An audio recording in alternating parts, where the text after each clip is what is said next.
Hey there, I'm back at this point of reading abstracts, ok? Então vamos lá, deixa eu explicar uma diferença aqui sobre o que esse material traz nessa parte do abstract e qual que é a nossa realidade em relação ao abstract, né? Então, primeiro porque o material vai dizer aqui que você como aluno não vai escrever muitos abstracts.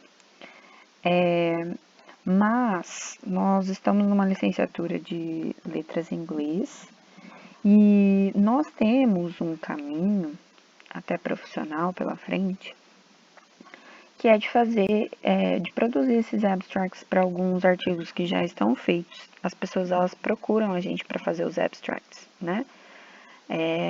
Que nada mais é aquele resumo, né, que eles fazem antes do artigo da língua portuguesa. Então, o que pode acontecer para nós? Alguém pode nos procurar, né, profissionalmente para fazer o abstract. Então, a gente já parte de um texto que está pronto. E aí, o que acontece, gente? Não sei se vocês já tiveram essa experiência. Às vezes, chega para nós um resumo para a gente produzir o abstract e aquele resumo está ruim. Ou seja, você vai ter que ter o trabalho de arrumar o resumo em língua portuguesa para daí fazer um abstract legal para a pessoa, né? E aí, eu quero chamar atenção nessa parte de abstract, porque nós vamos começar a olhar com um olhar mais crítico os abstracts para ver se tem essas informações relevantes e que são importantes. E a gente vai começar a ter esse olhar crítico profissionalmente também, porque a gente vai poder dar esse toque textual para as pessoas que nos procuram para produzir o abstract para elas. A gente vai fazer essa correção na língua materna, no caso, para daí fazer o abstract, para fazer a versão do resumo em inglês, né? Então, por isso que eu gostaria de fazer essa diferenciação aqui para nós. Então, já fica com esse olhar mais cuidadoso, até por esse caminho que a gente tem profissionalmente aqui. Às vezes o texto não vai ser nosso, né? A gente só vai produzir o abstract para outra pessoa. Então, a gente tem dois caminhos. A gente pode ajudar essa pessoa a melhorar o resumo dela na língua portuguesa, para daí a gente fazer o abstract, ou a gente só considera aquilo que ela escreveu mesmo e o abstract vai ficar ele pode até ser considerado mal escrito por quem vai procurar esse artigo depois para ler, mas a culpa não foi sua. Você traduziu um resumo que já estava feito em outra língua, né? Você fez esse trabalho de versão. E, enfim, o texto não era seu, você só passou para o inglês, né? Então, tem essas duas coisas também. Eu vou dar uma dica profissional, é que você seja a pessoa que corrige o texto na língua portuguesa também, que você indique o caminho para a pessoa, porque assim o seu trabalho fica melhor até, né? E você vira referência, tá? Mas então vamos lá. A gente tem aqui um exemplo de um abstract, e aí eu não vou ler ele agora aqui, mas eu vou direto pro exercício que ele pede pra gente sublinhar, né, os componentes principais do abstract. Para nós visualizarmos melhor os componentes do abstract, eu coloquei aqui, agora ele dividido em partes coloridas, tá? Para a gente conseguir analisar melhor. Então, o primeiro que ele pede para a gente analisar é o background position. Então, olha lá o background position. É o primeiro, que está em amarelinho, laranjinha, que diz o seguinte: A growing chorus of scholars laments the decline of political participation in America. Então, os estudiosos, né, uma boa parte dos estudiosos que tem crescido, eles lamentam o declínio da participação política nos Estados Unidos, né, que eles vão chamar de América aqui, né? And the negative implications of this trend for American democracy. Então, eles lamentam que tem esse declínio, que há esse declínio, e as implicações negativas dessa tendência na democracia americana. Então, isso aqui é o background que a gente precisa. Por quê? Porque ele está discutindo normas da cidadania, né? Ou para os cidadãos, e a expansão da participação política nos Estados Unidos. Então, esse é o assunto do trabalho. E aí, quando a gente vem para o abstract, nós temos esse background. Então, ele dá esse background para nós. Então, a gente já tem isso aqui na primeira parte. Em rosa, que segue aqui, nós teremos o aim and thesis of article. Então, qual que é o objetivo desse artigo? Né? O objetivo é questionar essa posição. Então, nós tivemos ali, ele vai dizer que tem um grupo de acadêmicos, de pesquisadores, que tem lamentado esse declínio político, essa participação política, né, declínio da participação política nos Estados Unidos, e as implicações negativas dessa tendência na democracia americana, né? Então, o que esse artigo vai fazer? Qual que é o objetivo? É questionar essa posição, né? Como? Defendendo qual tese? De que os estudos fizeram um diagnóstico errado, né? Que eles chamam de misdiagnosed aqui, né? Que fez um diagnosticou de uma forma errada, né? Teve algum probleminha ali. Por quê? Então vamos ler aqui em inglês para a gente entender. This article questions this position, arguing that previous studies misdiagnosed the sources of political change and the consequences of changing norms of citizenship for Americans' political engagement. Então, esse é o objetivo. Qual é a tese? Citizenship norms are shifting from a pattern of duty-based citizenship to engaged citizenship. Então, ele defende essa tese, que essas normas da cidadania, elas estão mudando de um padrão para outro, né? Há uma mudança de padrão aí. E talvez por isso ele quer questionar essa posição, tá? Como? Então, aqui eu acabei de falar que a parte em rosa é o objetivo e a tese que ele vai defender. E como que ele faz isso? Usando um método de pesquisa. O método de pesquisa dele é baseado em dados, né? Então, é o que ele explica posteriormente ali em azul. Using data from 2005 Citizenship Involvement Democracy Survey of the Center of Democracy and Civil Society, tá? E por último, que está em verde, os resultados da pesquisa. Então, ele vai trazer um pouco desses resultados que, com certeza, né, tem essa ligação com a tese do artigo, tá? Então, basicamente isso. Vocês podem observar que quando se trata de um abstract, ou seja, o resumo que a gente tem nos artigos, ele é mais curto. Então, por isso ele tem que ser mais objetivo. Não tem espaços no texto que deixem esses elementos afastados um do outro. É um após o outro. Vocês podem observar aqui, pelas cores, né? Então, basicamente respondendo a esses features, esses components do abstract. É interessante a gente observar esses componentes, por quê?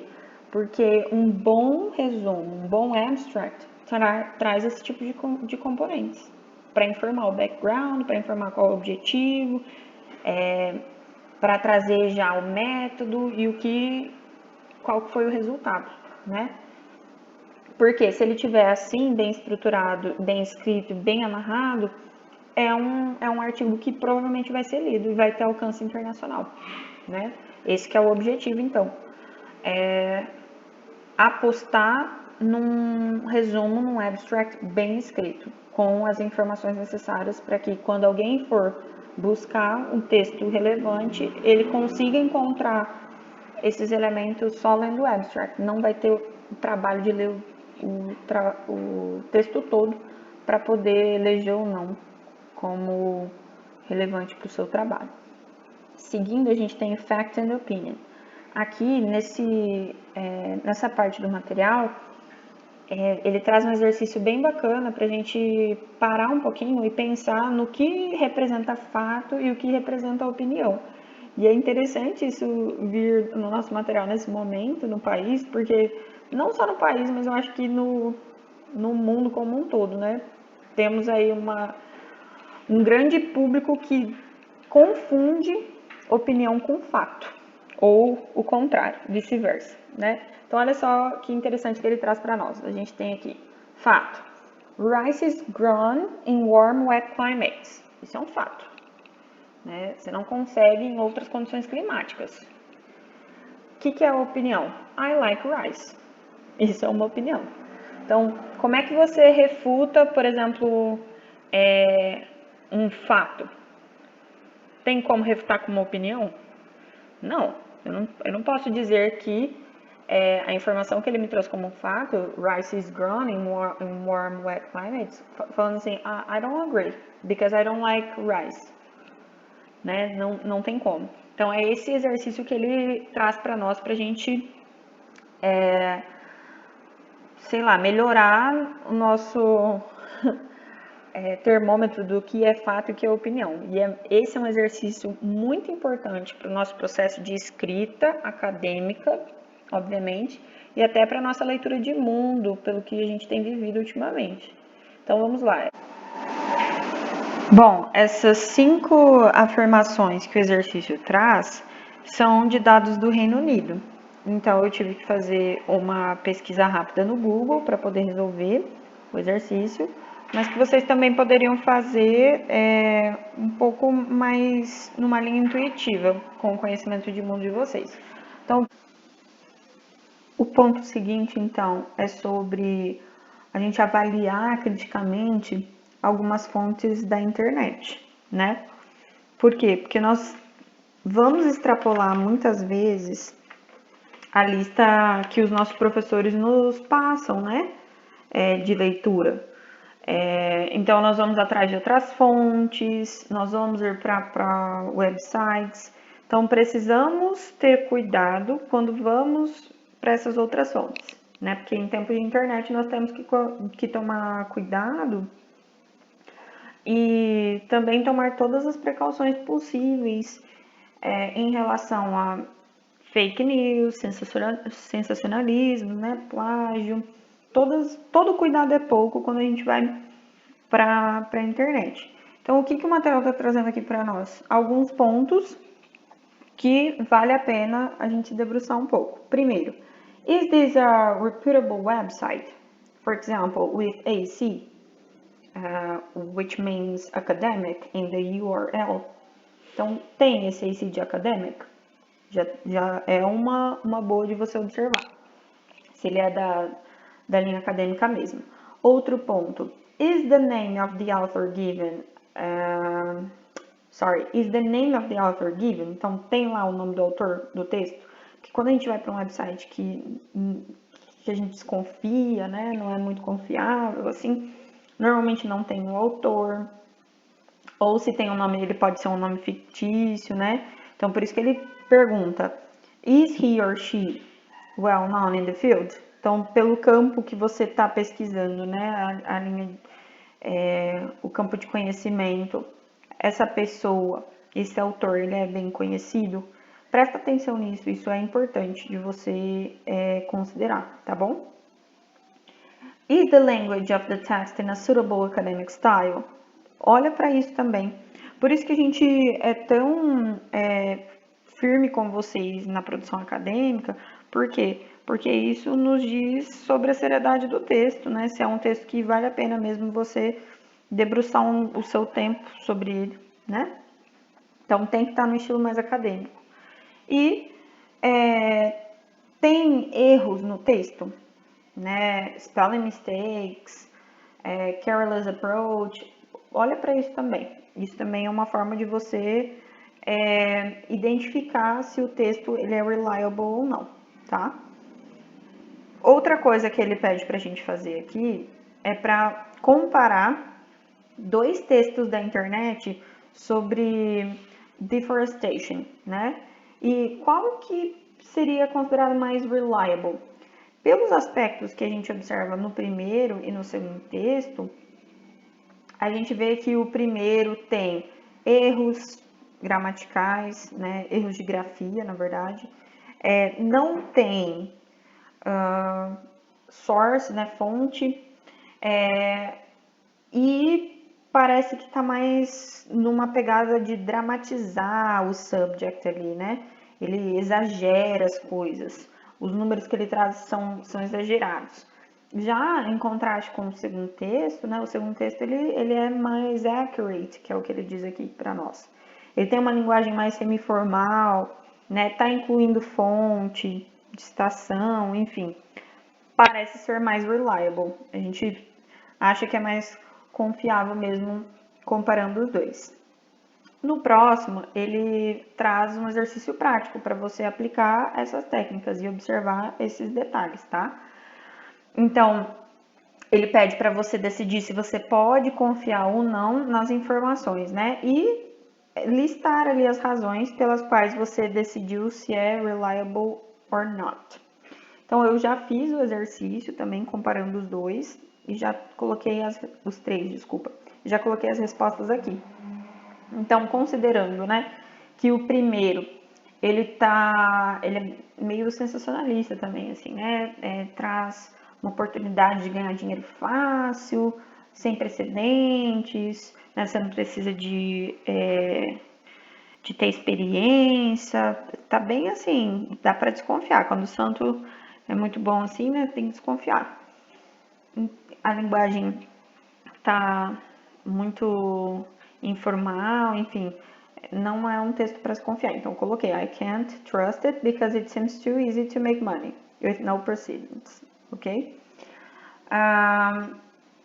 No segundo, eu coloquei que eu posso confiar parcialmente porque está dando dicas práticas para economizar dinheiro, que eu posso tentar, né?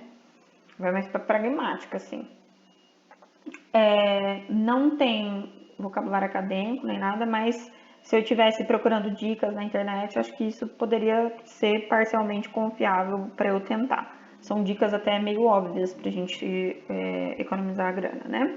E o terceiro parece mais com um aviso de campus, né? Um campus de uma universidade que está ofertando assistência para aqueles estudantes que estão tendo dificuldades financeiras, dá uma divisão formal da universidade, né, que vai dar assistência para esses estudantes e para que eles procurem esse órgão dentro da universidade. Então, isso tem mais uma estrutura de um texto que a gente pode confiar, né? E ir atrás dessa divisão formal da universidade. Então, esse dá para confiar. O próximo exercício, ele está pedindo para a gente considerar que nós estamos escrevendo um essay, né? De Expanding Educational Provision in Developing Countries, né? O título do nosso texto seria esse, Improving Literacy in Sub-Saharan Africa. E aí, ele pede para a gente aplicar essa avaliação crítica ao ler o texto, né? E se a gente poderia usar esse texto no nosso trabalho. Então, eu fiz esse exercício também, considerei o que ele traz, e aí apontei aspectos positivos e negativos. O que eu coloquei aqui não é uma resposta fechada, talvez vocês tenham até observado coisas diferentes. Então, dos aspectos positivos, eu coloquei que ele discute tópico relevante para o meu trabalho, mas em contrapartida, ele tem esse aspecto negativo de usar uma linguagem mais pessoal.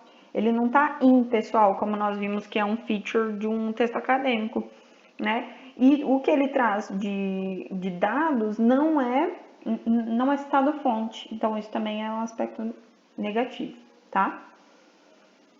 E aí, por último, nesse sétimo ponto aqui, nós temos o critical thinking, né? Que ele pede para a gente avaliar se um texto é reliable ou não só quando estamos lendo algo, mas quando a gente está ouvindo, discutindo ou escrevendo, né? Então, tem algumas perguntas que ele sugere aqui que nós façamos sempre para ter uma posição crítica em relação a qualquer tipo de texto, seja ele escrito, falado, enfim. Dessa forma, a gente começa a avaliar melhor as coisas, tá? São perguntas bem interessantes, acho que vale a pena vocês prestarem atenção nisso, né?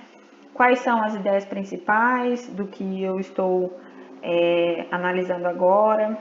Se o argumento do autor é desenvolvido de uma forma lógica, step by step, né? Os exemplos que ele traz, que o autor traz, são helpful, né? São úteis. Tem alguns outros exemplos que seriam melhores, porque até quando eu for escrever um texto fazendo uma análise de outro, eu posso trazer esse olhar crítico, trazer, ó, ele poderia ter usado este exemplo, ele não usou, enfim. Você pode até melhorar o trabalho de alguém quando você se posiciona dessa forma, tá? Aqui a letra D, é interessante a gente falar um pouquinho sobre isso, bias, né? Que traz um viés marcado, que a gente vê que está utilizando para uma coisa negativa, né? Então, bias seria isso, de usar o texto, usar fontes que às vezes nem são aplicáveis para aquele contexto que você está querendo utilizar, mas você usa da mesma forma porque você está num viés tendencioso. Você quer desenvolver um viés tendencioso. Não é positivo para o texto, tá? E aí você também tem que pensar sobre números, às vezes que são trazidos, dados, né? São confiáveis, por isso que é legal ter fonte sempre. Por isso que a gente fala disso. Não traz dados do nada, traz a fonte. E se você trouxer a fonte, é uma fonte confiável, né? Isso é importante também. E aí você também se posicionar, né? Você concorda ou discorda? Por quê? E isso também precisamos considerar, tá? Tem um exercício prático aqui também para você colocar todas essas perguntas aí para si e tentar responder. Ele traz esse texto sobre o crescimento da World Wide Web, né, www, que a gente usa. Tá falando sobre conteúdo digital, enfim.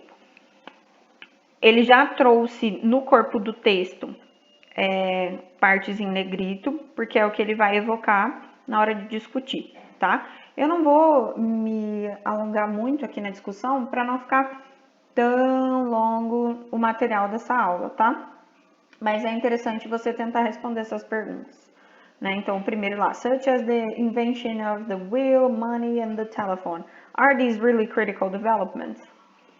Então, são desenvolvimentos críticos mesmo trazer esses exemplos? Né? The development of the internet is perhaps the most crucial of all. Isso é um fato verdadeiro? Né? Se posicione criticamente. É de fato em relação às outras coisas? A internet foi mais crucial do que a roda, do que o dinheiro, do que o telefone, enfim. Esse tipo de exercício, ele é interessante mesmo de vocês fazerem, tá? Então, eu não vou comentar todos esses agora. Vou parar por aqui. E espero um feedback de vocês sobre os vídeos, ok? Se tiver alguma dúvida em relação a esse aqui em especial, esse último exercício, vocês podem me escrever e aí a gente conversa no privado, ok? See you later. Bye bye.